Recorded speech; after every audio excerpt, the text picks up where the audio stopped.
ሰላም ጤና ይስጥልኝ የተወደዳችሁ የሶሎዳ ሚዲያ ቤተሰቦቻችን ለዛሬ ለተማክሰኞ ሐምሌ 28 2018 ዓ.ም ያዘጋጀናቸው አዳዲስ ትኩስና ወቅታዊ ሀገራዊና ዓለም አቀፋዊ የዜና መረጃዎቻችን ይዘንላችሁ ቀርበናል። እነዚህ አዳዲስ ትኩስና ወቅታዊ ሀገራዊና ዓለም አቀፋዊ የዜና መረጃዎቻችን እየተከታተላችሁ እስከ መጨረሻው ከኛ ጋር አብራችሁ እንድትቆዩ ከወዲሁ በታላቅ አክብሮት ጋብዛለሁ። አብራችሁን ቆዩ። የባህር በር ለኢትዮጵያ ከማክሮ ኢኮኖሚ እድገት እስከ ዜጎች የዕለት ጉርስ የምግብ ዋስትና በቂ እርሻ መሬትና ውሃ በመኖሩ ብቻ የሚረጋገጥ ሳይሆን እንደ ማዳበሪያ፣ ጸረ ተባይ መድኃኒቶችና ምርጥ ዘር ያሉ ግብዓቶችን በወቅቱና በዝቅተኛ ወጪ በማስገባት ምርትን በቶሎ ለገበያ ማቅረብን ይጠይቃል። እዚህ ጋር ነው የባህር በር ባለቤትነት ከእያንዳንዱ ዜጋ የምግብ ሰሃን ጋር በቀጥታ የሚያያዘው። ከ130 ሚሊዮን በላይ ሕዝብ ያላትና በፈጣን የእድገት ግስጋሴ ላይ የምትገኘው ሀገራችን ኢትዮጵያ በየዓመቱ በቢሊዮን የሚቆጠር ዶላር የሚያወጡ የግብርና ግብዓቶችን፣ የኢንዱስትሪ ጥሬ ዕቃዎችንና መሰረታዊ የፍጆታ ሸቀጦችን ከውጭ ታስገባለች። የራስ የባህር በር መኖር ለወደብ አገልግሎት፣ ለካርጎ ማቆያና ለትራንስፖርት የሚወጣውን አላስፈላጊ የሎጂስቲክ ወጪ በከፍተኛ ሁኔታ ይቀንሳል። ይህ ማለት አሁን በየዓመቱ ለወደብ ኪራይ የምናወጣውን እጅግ ከፍተኛ የውጭ ምንዛሬ ወደ ሀገር ውስጥ በማስቀረት በጀቱን ለግብርና፣ ለመስኖ፣ ለመሰረተ ልማትና ለቴክኖሎጂ ግንባታ ማዋል እንችላለን ማለት ነው። በሌላ በኩል የወደብ ወጪ መቀነሱ እንደ ቡና፣ ሰሊጥ፣ ማዕድናትና የኢንዱስትሪ ምርቶቻችን በዓለም አቀፍ ገበያ ተወዳዳሪ እንዲሆኑ ትልቅ አቅም ይፈጥራል። ሸቀጦች በውድ የሎጂስቲክ ወጪ ሲጓጓዙ ቀጥታ ጫናው የሚያርፈው በሸማቹ ላይ በመሆኑ የሀገር ውስጥ የዋጋ ግሽበትን ያባብሳሉ። በመሆኑም የባህር በር ማግኘት የነዳጅ፣ የዘይት፣ የስኳርና የመሳሰሉ መሰረታዊ የፍጆታ ዕቃዎችን ዋጋ በማረጋጋት በቀጥታ የግለሰቦችን ኪስና የኑሮ ውድነትን ይታደጋል። ከዚህ በተጨማሪም የውጭ ቀጥታ ኢንቨስትመንትን በመሳብ ለወጣቶች ሰፊ የስራ ዕድል የሚፈጥሩ የኢንዱስትሪ ፓርኮች ያለ እንቅፋት እንዲንቀሳቀሱ የባህር በር ወሳኝ ነው። በድርቅ፣ በተፈጥሮ አደጋዎችና በዓለም አቀፍ ቀውሶች ወቅትም ያለምንም የሶስተኛ ወገን የወደብ መጨናነቅና የቢሮክራሲ መዘግየት ድንገተኛ የምግብና የመድኃኒት እርዳታዎችን በፍጥነት በማስገባት የዜጎችን ሕይወት ለመታደግ የራስ የባህር በር አማራጭ የሌለው መፍትሄ ነው። በመሆኑም የባህር በር ጥያቄ የፖለቲካ፣ የዲፕሎማሲ ወይም የታሪክ ጉዳይ ብቻ ሳይሆን የኢኮኖሚ ነጻነት፣ የብሔራዊ ደህንነት መረጋገጥና የእያንዳንዱ ኢትዮጵያዊ ቤተሰብ የህልውናና የልማት ጉዳይ ነው። ለዚህ ነው ኢትዮጵያ የባህር በር ማግኘት የህልውና ጉዳይ ነው ብላ እንቅስቃሴም የጀመረችው። በራያና አፋር አቅጣጫዎች የጽንፈኛው ህወሓት ወታደራዊ እንቅስቃሴዎች መጨመራቸው ተገለጸ። በወቅታዊ ወታደራዊ እንቅስቃሴዎች ዙሪያ ከቦታው የደረሰው አዳዲስ መረጃዎች እንደሚያመለክቱት በተለያዩ አቅጣጫዎች የጽንፈኛው ህወሓት የጦር ኃይሎች ዝግጅትና እንቅስቃሴ እያደረጉ ይገኛሉ ተብሏል።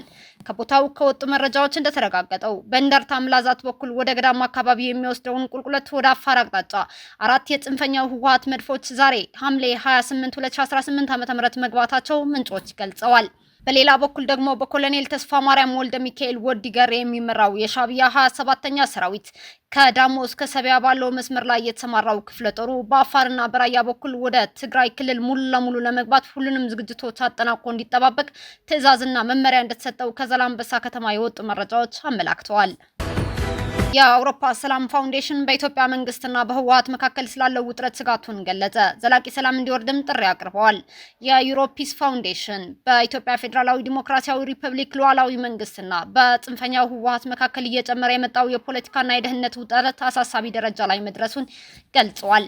ፋውንዴሽኑ ዛሬ ሐምሌ 28 2018 ዓ.ም ባወጣው ጋዜጣዊ መግለጫ በፌዴራል መንግስትና በህወሓት መካከል ያለው ግንኙነት ባለፉት ሳምንታት እያሽቆለቆለ መምጣቱን ከሀገር ውስጥና ከዓለም አቀፍ መገናኛ ብዙሃን መረጃዎች መገንዘቡን አስታውቋል። ይህም ወታደራዊ ቅስቀሳዎችንና በተለይም በኢትዮጵያና በሱዳን አቅራቢያ አዲስ የጦርነት ስጋት እንዳይቀሰቀስ ከፍተኛ ስጋት መፍጠሩንም ጠቅሷል። እንደ መግለጫው ዘገባ የትግራይ ህዝብ ጥቅምት 24 2013 ዓ.ም በህወሓት በኩል ከተቀሰቀሰውና በጥቅምት 2015 ዓ.ም በፕሪቶሪያው የተፈረመው የሰላም ስምምነት አማካኝነት የቆመው አውዳሚ ጦርነት ከደረሰበት የከፋ ጉዳትና ገና ገግሞ መልጨረሰም ብለዋል። ያ ግጭት የበርካታ ሰዎችን ህይወት የቀጠፈ፣ ሚሊዮኖችን ያፈናቀለ፣ መሰረተ ልማቶችን ያደቀቀና በምስራቅ አፍሪካ ታሪክ ከተመዘገቡት የከፋ ሰብአዊ ቀውስ አንዱን የፈጠረ ነው ብለዋል። ፋውንዴሽኑ የፕሪቶሪያው የሰላም ስምምነት በኢትዮጵያ ታሪክ ውስጥ ጠብን ለማቆም እምነትን ለመገንባትና ብሔራዊ እርቅን ለማስፈን ታሪካዊ እድል ሰጥቶ የነበረ ቢሆንም በስምምነቱ አፈጻጸም ላይ የተፈጠሩ አለመግባባቶች በተለይም በትግራይ ክልል ጊዜያዊ አስተዳደርና በህወሓት መካከል እንዲሁም በፌዴራል መንግስት ያለው አለመተማመን እየጨመረ መምጣቱን ባለፉት ዓመታት የተገኙ አዎንታዊ ውጤቶችን ወደ ኋላ እንዳይመለስ ፋውንዴሽኑ አሳስበዋል። የአውሮፓ ሰላም ፋውንዴሽን ለፖለቲካዊ አለመግባባቶች ወታደራዊ መፍትሄ ሊኖር እንደማይችል በጥብቅ እንደሚያምን ገልጾ የሚከተሉ የሚከተሉትን ዋና ዋና ጥሪዎችን አስተላልፈዋል። ሁሉም ወገኖች ማለትም የኢትዮጵያ መንግስትና ህወሓት ከፍተኛ ትዕግስት እንዲያደርጉና ውጥረቱን እንዲያባብሱ ከሚችሉ ማናቸውም እንቅስቃሴ እንዲቀጠቡ፣ ለስምምነቱ ሙሉ ትግበራ ዳግም ቁርጠኝነት እንዲያሳዩ፣ በግሎባል ፒስ 2030 ኢኒሺዬቲቭ ስር ሁሉም ወገኖች ልዩነቶቻቸውን በአካታች ሰላማዊና ፍሬያማ በሆነ ውይይት እንዲፈቱ እንዲሁም የኢትዮጵያን ህዝብ ደህንነት፣ ሰላምና ጥቅም ከማንኛውም ፖለቲካዊና ወታደራዊ ስሌት በላይ እንዲያስቀድሙ ጥሪውን አቅርበዋል።